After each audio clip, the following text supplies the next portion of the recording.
Muy buenas tardes a todos, queridos amigos, y volvemos con el segundo vivo de la tarde aquí desde Buenos Aires, Argentina, tierra hispánica, Argentina. Por eso, como ven, tengo siempre la primera bandera de Castilla y León, que fue nuestra primera bandera americana, y acá la espada de Borgoña, que se ve medio de costadito, pero ahí se ve. Y que cada vez va creciendo más, ¿no? Estaba viendo que ahí en Perú hubo unas manifestaciones para salir del encierro, porque los peruanos, si no, dicen, nos estamos fundiendo, y salieron los aborígenes peruanos con el aspa de Borgoña, porque bueno, hay toda una tradición ahí en Arequipa, como lo hay ¿cómo se llama?, en el sur de Bolivia también, es decir, en Chile también, así que estaban nuestros hermanos peruanos con el aspa de Borgoña. Hoy un tema muy particular, Davos 2021. ¿Por qué nos importan los pueblos hispánicos? Porque a lo largo de la historia, la humanidad creció con los imperios y se hundió con los imperialismos. El imperio español fue un imperio generador, el imperio inglés ha sido un imperio depredador, pero me acuerdo que hace muchísimas décadas atrás un politólogo inglés escribió un artículo muy interesante donde decía, el imperio inglés sí, fue saqueador, realmente cometimos crímenes por todos lados, pero fue un lobo malo, pero luego vino un lobo peor, que fue el imperio norteamericano, que hizo muchas más guerras que nosotros, o más duras, ¿no? Pero no se alegren si cae ese imperio, porque va a venir un perro más rabioso, va a venir un lobo más rabioso, y ya apuntaba a China. Curiosamente uno piensa, teniendo en cuenta las profecías bíblicas que dice que Roma perderá la fe y será la sede del anticristo, uno dice, bueno, la cosa vendrá por algún lugar de Europa. Pero parece ser que el orden mundial necesita un país muy populoso, que lo viene dominando hace siglos, al cual le permitió una industrialización, pero de alguna manera financieramente todavía lo tiene dominado. De hecho, el yuan chino entra en el mercado mundial de las monedas gracias a la banca inglesa. Pues a veces nos preguntamos, cuando Inglaterra entregó Hong Kong, ¿se fue de China o por el contrario, vía Hong Kong se metió en China, y de ahí que haya tantas relaciones entre bancos ingleses y chinos? De ahí que haya tal vez hasta un compartir el poder, por ejemplo, en la Patagonia argentina y chilena, donde hay una base inglesa en el mar argentino y una base china del continente.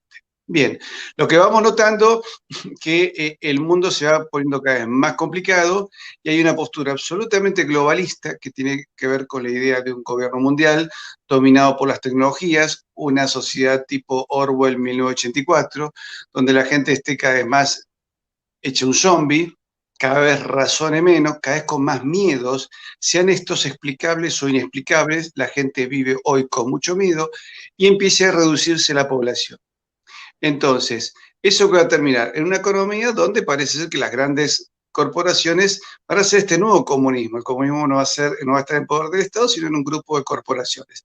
Parece ser que China es uno de los elementos, Inglaterra está jugando de alguna manera, y Estados Unidos, durante el gobierno que acaba de terminar, trató de hacerle frente a esto junto con Putin. Hoy parece que queda Putin solo. Para hablar de todo esto, lo hemos invitado a Cristian Taborda, politólogo, que escribe en numerosísimos medios, es columnista en Radio Sónica y en varios medios más, y te doy la bienvenida, Cristian. Hola Patricio, ¿cómo estás? Encantado de estar contigo y con toda la audiencia de habla hispana. La verdad que es un placer para mí charlar con vos esta oportunidad. Y bueno, tratar sobre estos temas que hiciste una descripción sumamente precisa, ¿no? Después vamos a ahondar bien eso que dijiste y definiste a la perfección, un comunismo manejado por las corporaciones, porque por ahí no, digamos, en el sentido común, cuando uno habla de comunismo, o lo que yo digo, un neofeudalismo, por ahí no se entiende la metáfora, ¿no es cierto? Y se cree que el neofeudalismo sería volver a la Edad Media, cuando es una simple metáfora para describir quizás las sociedades la sociedad que se va a dividir en castas, ¿no es cierto? Una élite financiera mundial, que es la que se reúne en Davos, y el resto en condiciones peor que la servidumbre, ¿no? Los trabajadores, la clase media precarizada, que ni siquiera va a tener la virtud, o podríamos decirle la fortuna que tenían los siervos de la gleba que podían trabajar la tierra, tenían alimentación, tenían protección, ¿no es cierto? Podían formar una familia, cuando hoy vemos que la realidad indica lo contrario para todos los trabajadores, incluso de aquellas naciones que son potencia, ¿no? Que han tenido clase media siempre en movimiento ascendente, pujando para ser clases altas. Hoy vemos todo lo contrario, vemos la pérdida de derechos sociales, la dificultad para el acceso a la salud, como quedó plasmado con la pandemia, entre comillas, ¿no es cierto? Una epidemia que se ha disfrazado de pandemia con tintes netamente políticos. Bueno, la inseguridad casola en todo el mundo, se está transformando en esto que hablaba Hobbes, ¿no? La guerra del hombre contra el hombre debido a las dificultades que tienen los trabajadores. Así que fue un análisis a priori muy acertado que ahora seguro lo vamos a ir desenvolviendo.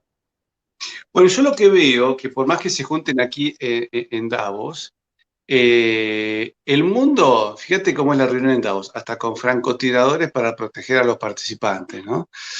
El mundo se está pareciendo a esas películas de Tolkien, ¿no? Donde los orcos empiezan a atacar a cualquier ciudadano civilizado, y estamos llegando a una situación donde la convivencia es difícil, ¿no es cierto?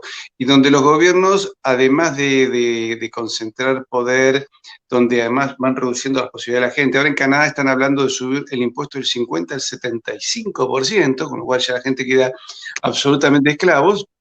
Vemos las advertencias de, por ejemplo, un obispo norteamericano, Monseñor Strickland, que advierte que en Estados Unidos se vienen una fuerte persecución al catolicismo, y así vamos viendo distintas pérdidas de libertades, ¿no es cierto?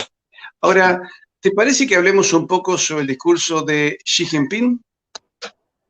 Sí, cómo no, que ha sido un discurso, la verdad que es para prestarle demasiada atención, y este no es el primer discurso que da Xi Jinping en donde a uno lo deja con la boca abierta, ¿no? Porque cuando ahora lo escuchemos o lo leas, Patricio, habla Xi Jinping y uno bien podría decir que está hablando George Bush o algún presidente que se podría categorizar de derecha y liberal, ¿no es cierto?, por ponerle rótulos. Cuando está hablando el líder del Partido Comunista Chino, inaugura la conferencia, ¿no es cierto?, este meeting donde se reúne la élite financiera mundial. Quedó como naturalizado, ¿no?, que el líder del Partido Comunista Chino abra este encuentro, en donde después ahora lo vamos a desarrollar, que ya venía con cierto bagaje en discursos como el 2017, 2018, en donde, digamos, abiertamente llamaba al libre comercio. Sí, hay que reconocer que China llega a este foro como la gran potencia vencedora del 2020. Es la única economía que creció. Esto es rarísimo. El virus nace en Wuhan, ciudad que en 1958 se produjo el gran cisma de la Iglesia Católica en China, fabricándose la Iglesia Patriótica China al servicio del Partido Comunista. Qué curioso. Lo traslada a Italia, donde está la Santa Sede y donde un cardenal argentino, mano derecha del Papa Francisco, dice que China es el modelo a seguir, que es la doctrina social de la Iglesia, una barbaridad. Y o sea, con lo cual acá esto me va juntando más puntas. Y China ha firmado un acuerdo comercial enorme con 15 países asiáticos y un pacto de inversión sin precedentes con la Unión Europea, ¿eh? Es decir, China viene ganando terreno y presume además de eso, ¿no? ¿Y qué dijo Xi Jinping?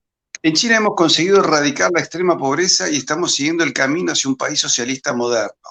Ahora desempeñaremos un papel más activo para fomentar una globalización económica mundial que sea más abierta, inclusiva, equilibrada y beneficiosa para todos. ¿Cierto? Esto es bastante raro lo que está diciendo, ¿no? Dice, debemos construir una economía mundial a través de acuerdos de intercambios multilaterales y eliminar las barreras al comercio, a las inversiones y a los intercambios tecnológicos. Debemos reforzar el G20 como un faro que pueda coordinar la gobernanza económica mundial y preservar la estabilidad de las cadenas de suministros. ¿cierto? Esto también me hace acordar, él insiste mucho en la ruta de la seda, ¿no? Sí. Eh, También dice, debo dejar de lado los prejuicios, la arrogancia y el odio. Algunos países tienen que dejar de imponer sus sistemas sociales y culturales. Bueno, justamente lo habla un hombre en cuyo país prácticamente no hay libertad individual de ningún tipo, ¿no? Y Y hay continúa. aparte campos de concentración que persiguen a las minorías musulmanas, por ejemplo, ¿no? Ah, sí, por supuesto, ¿no es cierto? Y después incluso algunos que tienen prácticas orientales, ¿no? Como Falun, ese grupo que también son perseguidos, en fin. El cristianismo es muy perseguido en China. Es muy, muy perseguido. ¿Y sabes qué me llama la atención de China? Que persigue mucho el discurso de la Virgen de Fátima. Viste que la Virgen de Fátima habla, advierte de Mm, peligros que venían en ese momento de Rusia, que Rusia esparcirá sus errores por el mundo, pero en el fondo advierte también del triunfo de la Virgen Inmaculada, ¿viste? Entonces esto no le debe gustar ni medio, ¿no? no, Continúa realmente. Xi Jinping. La historia avanza y el mundo no volverá a ser lo que fue en el pasado. Acá me da miedo. Y dice, debemos establecer la cooperación macroeconómica para promover un crecimiento equilibrado y conjunto de la economía mundial. Estamos sufriendo la peor recesión desde el final de la Segunda Guerra Mundial. Por primera vez en la historia, las economías de todas las regiones han sufrido un duro golpe al mismo tiempo. Las cadenas de suministros mundiales paradas y las inversiones y el comercio bloqueados. La recuperación mundial está en peligro y el futuro es incierto. Debemos dar una respuesta conjunta y apoyar la macroeconomía para salir cuanto antes de este túnel. Y sigue diciendo el presidente de la segunda economía mundial, ¿no? Dice, una nueva guerra fría intimidando a los otros, causando un problema en los suministros y provocando aislamiento, solo llevará al mundo a la confrontación. Es decir, acá recordemos que Trump le costó hacerle frente, porque el comienzo de las relaciones terminaba perdiendo las primeras negociaciones, pero logra hacer un parate, incluso a las grandes, ¿cómo se llama?, empresas de las Big Tech chinas, y Las todos Batax. sabemos que, como TikTok y alguna más, ¿no? Sí, son Batax. O sea, podríamos decir que hay una puja entre dos grandes conglomerados, que uno es el norteamericano, las GAFAM, ¿no? Google, Apple, Facebook, Amazon y Microsoft. Y China tiene su propio conglomerado, que son estas denominadas Batax, por las siglas, ¿no? Baidu, que es el Google de China, Alibaba, que sería el equivalente a Amazon, ¿no? El de recientemente aparecido Jack Ma, que estuvo desaparecido y apareció hace apenas 2 semanas con un video de 48 segundos donde parecía un prisionero. ¿Viste esos videos de los yihadistas que hacen las tomas de rehenes? La aparición Sí. de Jack Ma de 48 segundos era totalmente similar a la de un rehén del terrorismo fundamentalista, ¿no es cierto? Bueno, una de esas es Alibaba, después tenemos Tencel, que sería el Facebook de allá, con la aplicación WeChat, que reúne lo que sería como Instagram o varias redes sociales, y el equiparable a Apple, que sería Xiaomi, ¿no es cierto? Que es el que está trabajando con la tecnología de punta y se está insertando bastante bien en el mercado mundial. Ahora, es asombroso lo de Jack Ma, insisto, ¿no es cierto? Había tenido críticas hacia el sistema financiero chino, fue reprendido por el establishment político del Partido Comunista Chino y desapareció por 3 meses. 3 meses estuvo desaparecido, reapareció hace poco, con un discurso totalmente alineado al del Partido Comunista Chino. Tenemos que pensar en un desarrollo sostenible, todas las ideas de la filosofía de Xi Jinping la volcó públicamente en esos 48 segundos Jack Ma. La verdad que es sorprendente, ¿no? Da que pensar. Quiere decir que no, digamos, libertad de pensamiento ni hay. Incluso se dice que todas esas grandes mega empresas chinas que han aparecido desde que se abrieron al mundo, habría que ahí analizar aquel crucero famoso por el año 86, donde los chinos consultaron a economistas de todo el mundo. Se dice que buena parte de esas grandes empresas chinas son en apariencia empresarios chinos, pero en buena medida siempre tienen que responder a los dictados del Partido Comunista, no se pueden.